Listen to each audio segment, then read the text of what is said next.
back for part 2 of this study series, which means you really like seeing my face or you're desperate. Either way, I'm glad you're here. Please sit back, grab a juicy juice, and let me enlighten you. So first things first, before you start studying, you have to actually know what you're going to study. And that doesn't mean, oh, I'm going to study statistics today. That's not defining what you're going to study.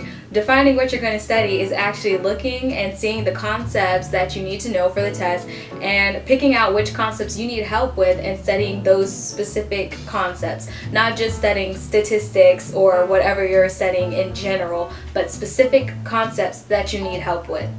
Honestly, if you need to, make a list of all the concepts that you need to know for the test, so then you can space them out over about a week or so, and then every single day you can study one concept and check it off your list, so then by the time you get to the end of the week and it's time to take a test, you know that you've gone over every single concept instead of saying, oh yeah, I studied for the test, but whatever. We're spreading it out over all of these days because that is effective studying. Cramming it the day before the test is not effective studying. You're gonna miss something.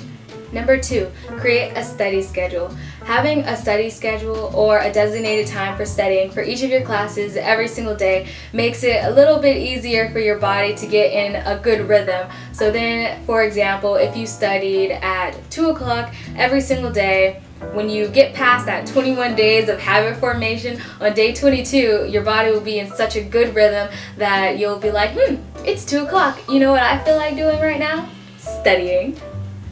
Okay, maybe you actually won't say that, but it will be a little bit easier for you to start or begin the process of studying at 2 o'clock because it's part of your daily routine now. It's a habit and it's just a little bit easier for you to start.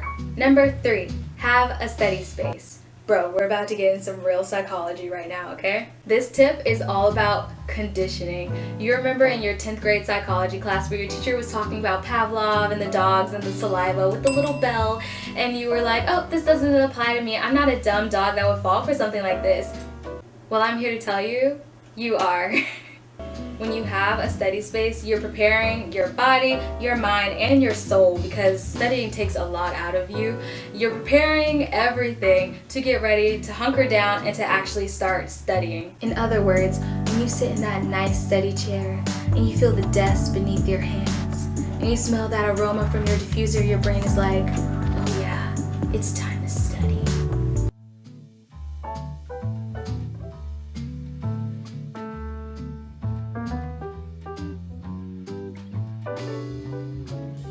Tip number 4, take breaks.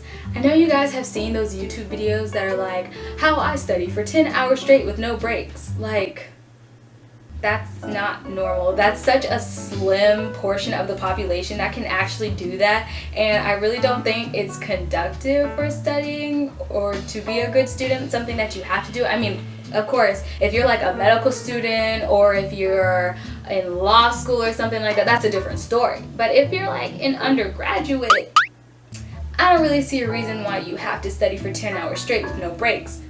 But that's just what I think. Your brain is kind of like a muscle, and it doesn't matter what you're doing. You could be doing your multiplication tables for hours upon hours and your brain will still get tired. It doesn't matter how easy or hard the content is, it's about the duration that you're doing it. So you need to have breaks in between your study sessions. But how long should a break be? Why did I have a British accent? That is a great question, and I have the perfect answer for you. Watch Study With Me videos. Yes, Study With Me videos are videos on YouTube where somebody is just studying and it helps you focus, and they usually go by the Pomodoro method, which is studying for a certain period of time and then taking a break. And hopefully this should encourage you to actually stay focused for the amount of time that you're studying and to actually take a break and not go over the time that you're supposed to take a break. And let me tell you something else. Come close, it's kind of a secret. You can watch Study With Me videos right here on this channel. I have a whole bunch of Study With Me videos, 50-10 Pomodoro sessions, 25-5 Pomodoro sessions, some with music, some without music, a whole variety of Study With Me videos for a whole variety of people who are watching. Hopefully this encourages you to stay focused and to actually give yourself a break when you need it. Tip number 5. I know some people are going to say that's a dumb tip, but I'm going to say it anyways. Be proud of yourself. So I know a lot of us are just really frustrated with ourselves because we think, oh, I should have studied for 10 hours. I'm such a failure.